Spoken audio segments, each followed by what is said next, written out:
What's up, subscribers? Sunjutsu here, and today I wanted to go ahead and bring you guys a group video with my friend Indie Pride and Arch Warhammer, who both know their Warhammer, both have very much insight into what's going on with this game right now, and I wanted to go ahead and ask them a question.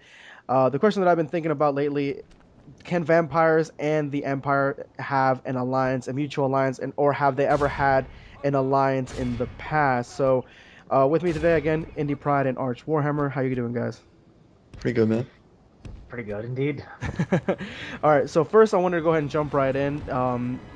The Empire and the Vampire counts. Have they ever had an alliance in the past in the lore? A full-on official alliance, not to my knowledge. Minor agreements, etc.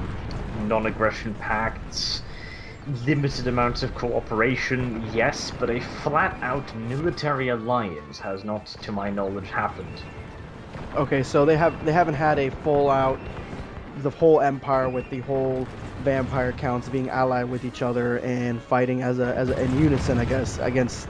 Well, have they fought a common enemy in the past in the lore together on the They have battlefield? technically been on the same side, but again, for an example of actually fighting on the same side, on the same battlefield, you have to go into the end times, and we would Yeah. rather not. Yeah, go into the end times. well, I can talk about it for a second. So the Nurgle siege of Altdorf is in the end times, and I know that Arch absolutely hates end times, but basically, Vlad von Karstein sends a letter to Kurt Helborg, who is taking over for Karl Franz, who's missing at this point in the end times, and he sends a message and says, "I will help you kill the forces of Nurgle, help you defend your city, if you give me my rightful place as the Elector Count of Sylvania, put me on the council for the Empire." So he does go there. They do fight. He raises the dead inside the city of Altdorf, and they do push back the forces of chaos. But Vlad actually drinks the blood of one of the Nurgle guys and gets really sick and poisoned, and he has to leave the battlefield. But the agreement kind of disappears after that. But I can't think of any other time where they actually go on the same battlefield and literally kill the exact same enemy. Okay, so that's interesting. So he raised the dead inside the city, and basically took the city from the inside out. He helps purge the city of chaos influence. Dang. Okay. All right. So going to Indie Pride now, if you're looking at this game in a online, well, multiplayer online, would the if you had the Empire and the Vampire accounts fighting on the battlefield at the same time, say one player, like say I was the Vampire accounts, you were the Empire, would that be a potent combination? Would that be something that one player would have something the other player would lack, and it would kind of come in unison at that? Or what are your thoughts on multiplayer with these two? Well, I would certainly hope that any faction that is teaming up with another one would mesh really well together, because theoretically, every race should be playing very differently and have something that the other race lacks. So, for example, Empire has a bunch of gunpowder units, some really good range units, and some really good meaty heavy cavalry, while the Vampire counts, they pretty much completely lack range units, but they have monsters and they're unbreakable. Basically, they don't take any morale penalties if we're talking about a Total War game. So yeah, I mean, together in a 2v2, and it's the same with Greenskins and Chaos, although those are both kind of rush armies, so that's maybe not quite the best example. But I think if you take any two races in the lore and mesh them together, and they have different playstyles, yeah, they're probably gonna work pretty well together and cover each other's disadvantages, basically. When it came to, if say hypothetically that the Vampire counts and the Empire kind of united and were able to have an alliance, and they were say at war with the Greenskins, or a war with the Chaos, or the Dwarves, or any other faction in the Warhammer verse, what would be a good strategy for them to use with their abilities? I guess, like, Indy had mentioned something about the Vampire counts not having a lot of units that don't take a lot of morale penalties. Like, are there more advantages that would make it so you would want to use an army at a certain area in a different way? Or like, how would their strategy and tactics be on the campaign map or on the campaign? Well, Naturally, the simple fact that the undead army wouldn't require supplies is handy, because they don't eat, so you could, of course, bring essentially twice as many forces without supplying twice as many forces, which is quite handy. Naturally, also, this probably isn't possible in Total War game, but if we're talking about Warhammer, then the strategic possibilities of having troops that don't need to eat, don't need to breathe, don't need to, live normally, are of course infinite. They're perfect wall breakers because you could literally build ramparts of the dead, for example. Okay, so and then that would be giving the advantage to the vampire counts, or not advantage, but I guess kind of like those are bonuses from having the undead army. And you think that the Empire would be able to take advantage of those bonuses, like they would walk across that bridge of the dead, I guess, stuff like that, like, or do you think that the Empire's, like anything in the Empire would prohibit them from being able to join up with the vampire counts? Well, again, depending on how much of a game thing we're talking, but in lore it would be hard, because of course the Empire's primary religion, the cult of Sigmar, is not particularly fond of the undead, so you'd have a pretty hard time convincing the local state troopers to, actually ally with zombies or skeletons or vampires or etc. Yeah, I can see how that would be a problem. Arch, reiterate if you want to reiterate your point about the zombies going in first and allowing the Empire artillery to do their stuff. Yeah, but that's of course another possibility. The simple fact that you can have an undead army essentially work as a meat shield and just be there as a giant blocking force, allowing the Empire to bombard the enemy with artillery, because of course nobody gives a shit about hitting the zombies. That's actually a pretty good idea. You could, yeah, essentially, if the Empire didn't really give a crap about who they hit in their artillery bombardments, then you could just send these zombies in, hold down the enemy, and then use the, yeah, you can use the artillery as bombardment. So that would be a good strategy. So all right, so I want to go ahead and bring it back to Indie Pride, and I think pretty much I got all the questions or all the answers that I needed, but Indie Pride. Like going into that, what Arch said about sending in the zombies first and then the artillery bombardments, that being a strategy. When you're looking at, say, the multiplayer aspect and those two factions working together, what are other tactics that you could see happening between the two that would be beneficial? What are the tactics on the battlefield in the multiplayer that would be beneficial, and something similar to that you could see happening with online? Well, if you're talking about Empire and Vampire counts together in a 2v2, then you're going to be seeing obviously very different tactics than what we're normally used to seeing in a Total War game, but yeah, it's still kind of going to feel in a way similar to other Total War games. So just like any Total War game, you're going to want to have that stable front line. So Empire is going to have the halberdiers, the swordsmen in the center making up the bulk of their infantry component. And for the Vampire counts, it's going to be the zombies and the skeleton warriors. They're just going to be the... I won't say that halberds are chaff, because they're actually quite decent units, but they're certainly not the elite troops of the Empire. So those are going to be the main force that goes in and ties down the enemy. And then, especially with the Vampire counts, this is going to be... So, well, certainly their tactics are going to revolve around reviving dead units and using them as skeleton warriors or zombies.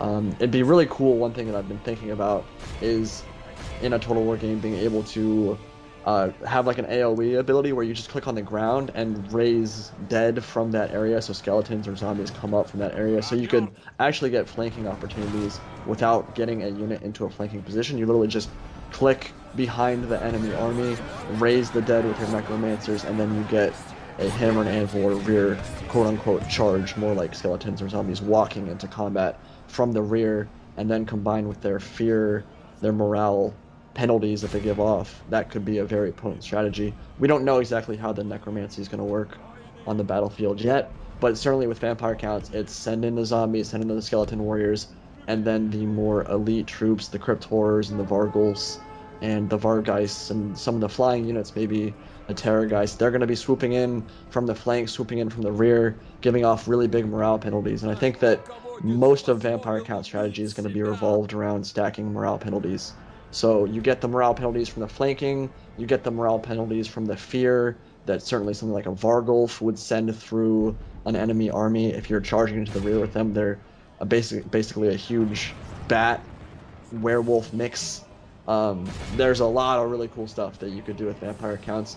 Empire is much more straightforward. We've seen what armies like that function, how they function like that in a Total War game.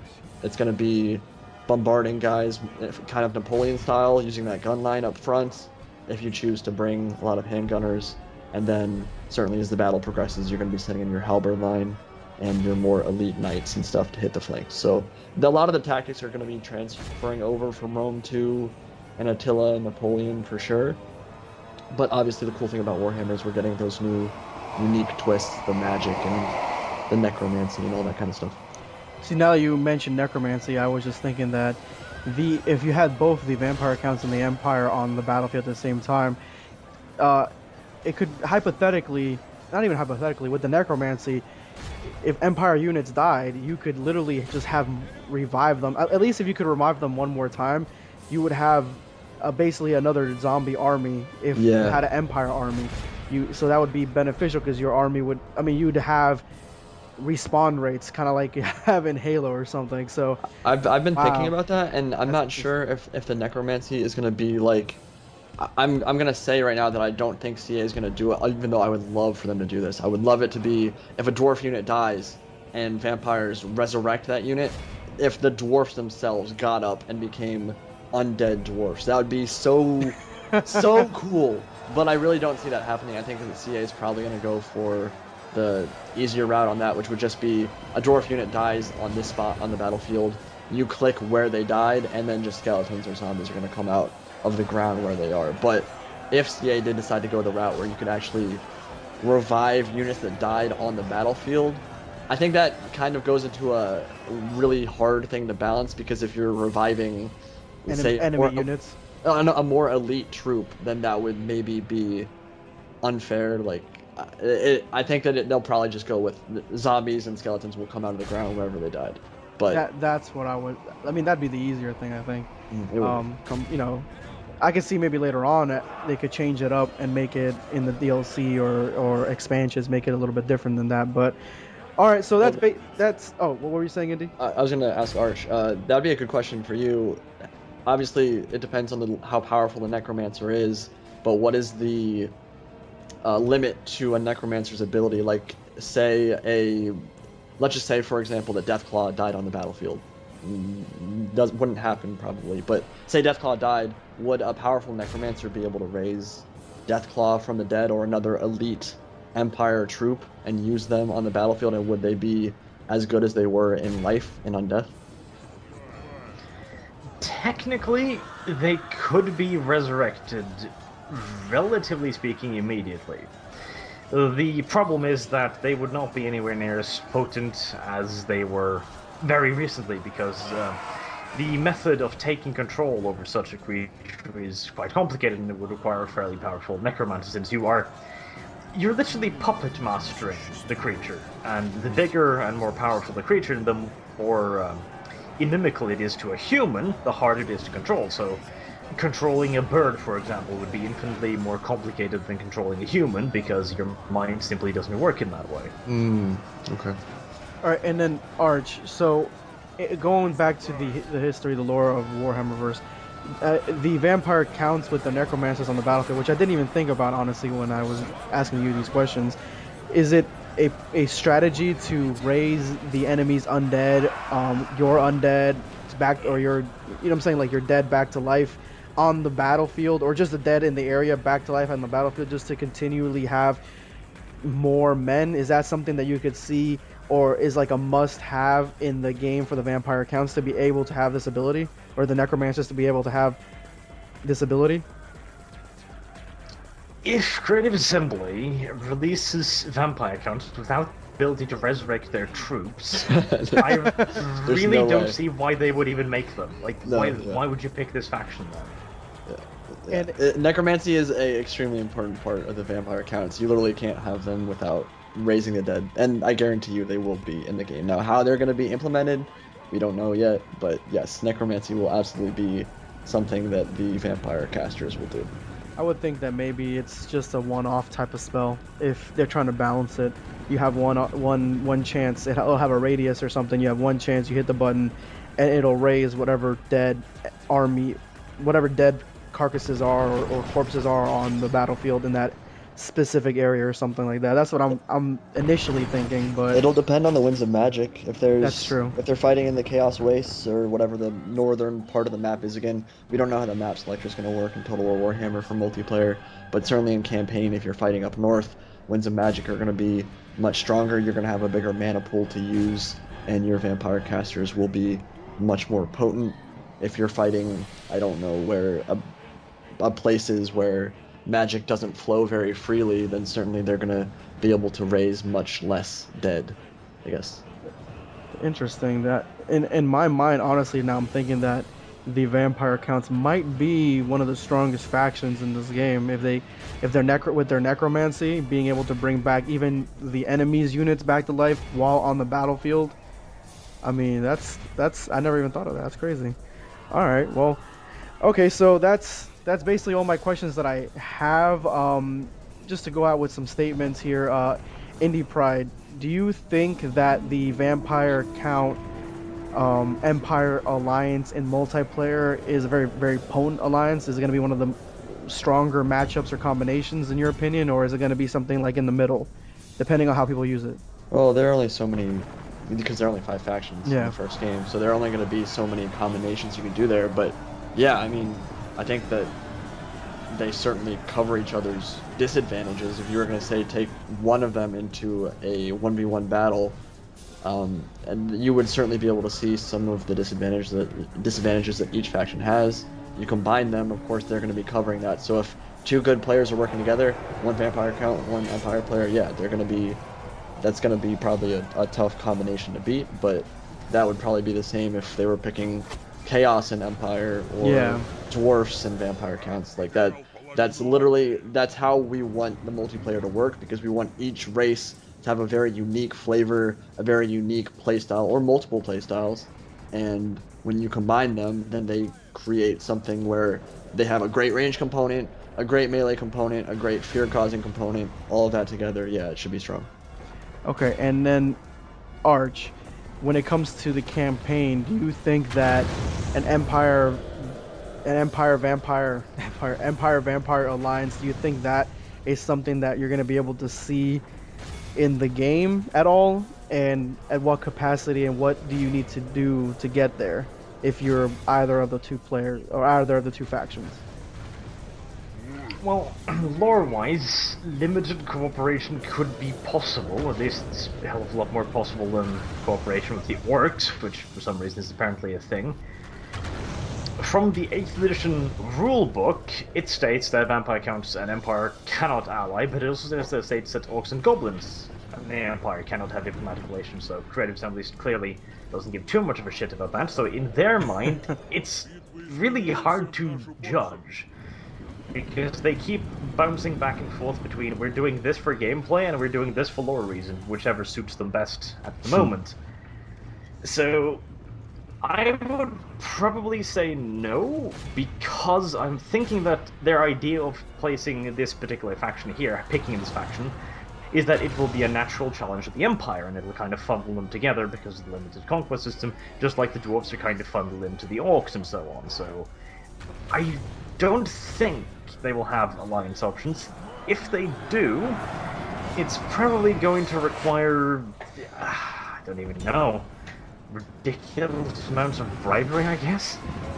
Yeah, one of their dev blogs actually did say that you could temporarily ally or cease fire, so there will be options for them. It's just going to be what they've talked about with the greenskins as well, is that it's going to be really hard, and certainly with the vampire counts, what their exact words were, you can't really trust them. So even if you do manage to get some kind of ceasefire going with them, it's very likely that given the diplomatic penalties between the 2 races, they're going to quickly stab you in the back. So That'd be pretty, honestly, that'd be hilarious if like you finally get an alliance with a vampire count. Say you're either, I mean, it would go against lore, but either the dwarves or like the empire, you're like, all right, yes, I got them. So you start going to war with other factions, and you get your army so far away from your country, and then they have like a stack left like near their own, near like your border or something, and they just send it in and stab you right in the back right at the end.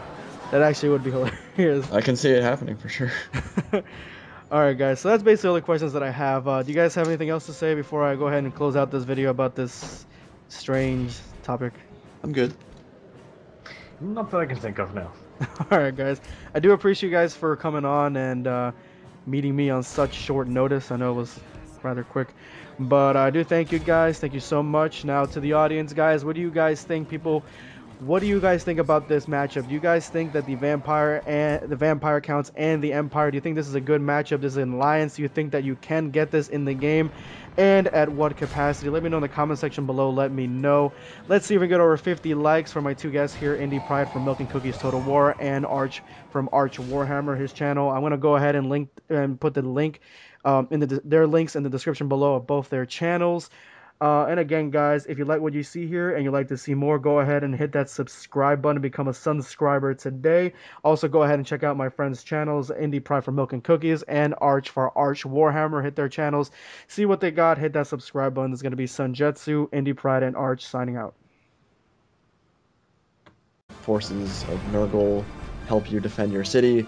If you give me my rightful place as the Elector Count of Sylvania, put me on the council for the Empire. So he does go there. They do fight. He raises the dead inside the city of Altdorf, and they do push back the forces of chaos. But Vlad actually drinks the blood of one of the Nurgle guys and gets really sick and poisoned, and he has to leave the battlefield. But the agreement kind of disappears after that. But I can't think of any other time where they actually go on the same battlefield and literally kill the exact same enemy. Okay, so that's interesting. So he raised the dead inside the city and basically took the city from the inside out.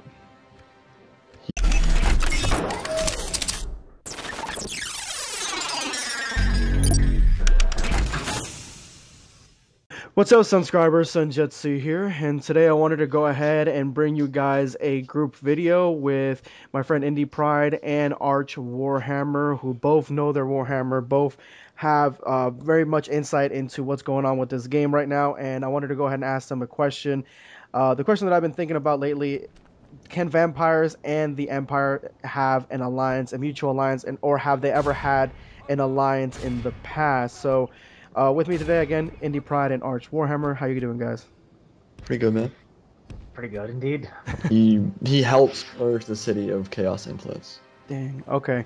All right. So going to Indie Pride now, if you're looking at this game in a online, well, multiplayer online, if you had the Empire and the vampire accounts fighting on the battlefield at the same time, say one player, like say I was the vampire accounts, you were the Empire, would that be a potent combination? Would that be something that one player would have something the other player would lack, and it would kind of come in unison at that? Or what are your thoughts on multiplayer with these two? Well, I would certainly hope that any faction that is teaming up with another one would mesh really well together. And I guess well, have they fought a common enemy in the past, in the lore, together on the battlefield? They have technically been on the same side, but again, for an example of actually fighting on the same side, on the same battlefield, you have to go into the end times, and we would rather not. Yeah, well, I can talk about it for a second. So the Nurgle siege of Altdorf is in the end times, and I know that Arch absolutely hates end times, but basically Vlad von Karstein sends a letter to Kurt Helborg, who is taking over for Karl Franz, who's missing at this point in the end times, and he sends a message and says, I will help you kill the... Alright, so first I wanted to go ahead and jump right in. The Empire and the vampire counts, have they ever had an alliance in the past, in the lore? A full-on official alliance? Not to my knowledge. Minor agreements, etc. Non-aggression pacts, limited amounts of cooperation, yes, but a flat-out military alliance has not, to my knowledge, happened. Okay, so they haven't had a full-out, the whole Empire with the whole vampire counts being allied with each other and fighting in unison.